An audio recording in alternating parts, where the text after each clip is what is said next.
Friends, तो कैसे हैं आप सब। उम्मीद है कि आप सब बहुत अच्छे होंगे। तो स्वागत है आपका मेरे हिंदी शॉर्ट हैंड डिक्टेशन में 120 शब्द प्रति मिनट के इस रूप से। आज का टॉपिक है सर्वोच्च फैसले के बाद कितना बदल जाएगा जम्मू कश्मीर। स्टार्ट। जम्मू कश्मीर संबंधित अनुच्छेद 370 को निरस्त किए जाने को चुनौती देने वाली योजनाओं पर सुप्रीम कोर्ट का फैसला व्यापक परीक्षण की मांग करता है। अदालत ने संवैधानिक प्रावधानों का हवाला देते हुए अपनी बात कही है। प्रधान न्यायाधीश के मुताबिक जब राजा हरि सिंह ने भारत के साथ विलय का समझौता किया था, तभी जम्मू कश्मीर की संप्रभुता खत्म हो गई थी और वह भारत का अभिन्न अंग बन गया था।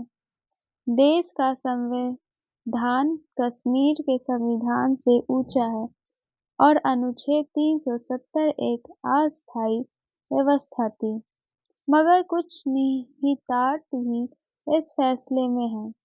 मसलन अदालत ने कहा है कि राज्य का दर्जा वापस दिया जाना चाहिए। इसका मतलब है उसने माना है कि राज्य का जो बंटवारा हुआ है वह अस्थायी व्यवस्था है और अगर वह अंतिम कदम है तो उसे पलटना चाहिए।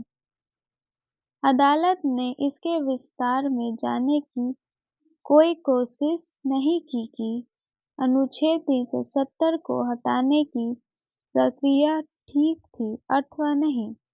जम्मू कश्मीर में राष्ट्रपति शासन लगाने का फैसला अनुच्छेद 356 के तहत किया गया और अदालत ने यह मान लिया कि अनुच्छेद 356 के तहत राष्ट्रपति के पास यह ताकत आ जाती है कि वह जो चाहे कर सकते हैं।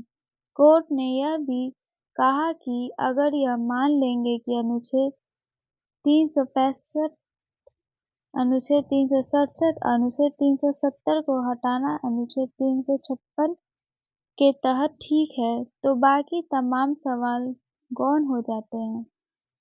अदालती फैसले में अगले साल सितंबर तक राज्य में विधानसभा चुनाव कराने की बात कही गई है।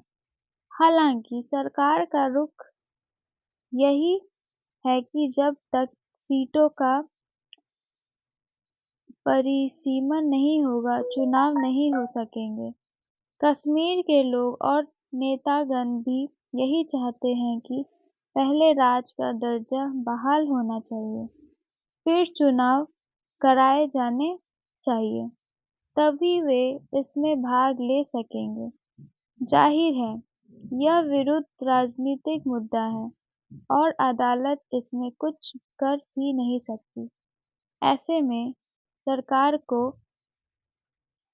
पहले वहां के लोगों की बात सुननी चाहिए, उनका मन टटोलना चाहिए और फिर चुनाव की ओर कदम बढ़ाना चाहिए। आखिर कश्मीरियों के मन में क्या है?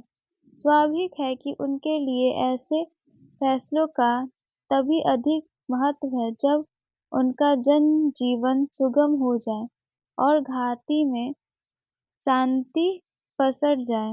यह काम भी राजनीतिक दलों को ही करना होगा। जब तक यहाँ के लोगों की मुश्किलों को नहीं समझा जाएगा, उनका हल नहीं किया जाएगा या उनके समाधान की रूपरेखा नहीं पेश की जाएगी, तब तक आम कश्मीरी ऐसे फैसलों से खुद को जोड़ नहीं सकेंगे। अच्छी बात यह है कि केंद्र सरकार अभी इस स्थिति में है कि वह जैसा चाहती है वैसा कर सकती है।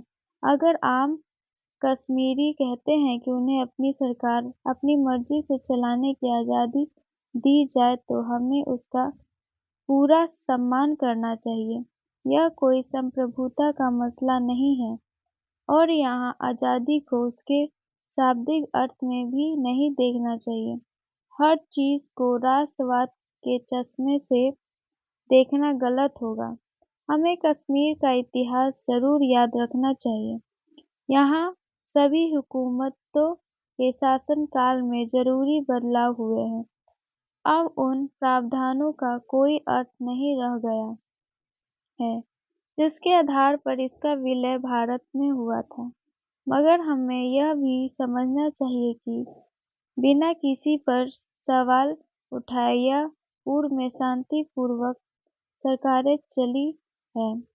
भले ही किसी वक्त शेख अब्दुल्ला ने अलग राग अलापा था, जिसके बाद पंडित जवाहरलाल नेहरू ने उन्हें सलाखों के भीतर डाल दिया था, मगर अब वे हालात नहीं हैं। वहाँ के लोगों को साथ में लेकर आगे बढ़ना ही उचित होगा। वास्तव में जम्मू कश्मीर का हित भारत के लोगों में ही निहित है। फिलहाल यहाँ दो काम किए जाने चाहिए। पहला, इसे पूर्ण राज्य का दर्जा मिल जाए, और दूसरा, यहाँ निष्पक्ष एवं पारदर्शी चुनाव कराए जाए। घाटी को केंद्र से पूरी मदद की दरकार है। उसका हाथ हमें मजबूती से थामना चाहिए। ईमानदार कोशिश घाटी को खुशहाल और समृद्ध बना सकती है। पूर्व में यहाँ कई ऐसी सरकारें बनी हैं जो सिर्फ कश्मीरियों की रही है, इसीलिए यहाँ की आवाज़ सुनिए। यही लोकतंत्र का तकाजा है। समाप्त। ये डिक्टेशन आप सबको कैसी लगी मुझे कमेंट में जरूर बताएं, और लाइक सब्सक्राइब करना तो बिल्कुल ना भूलें।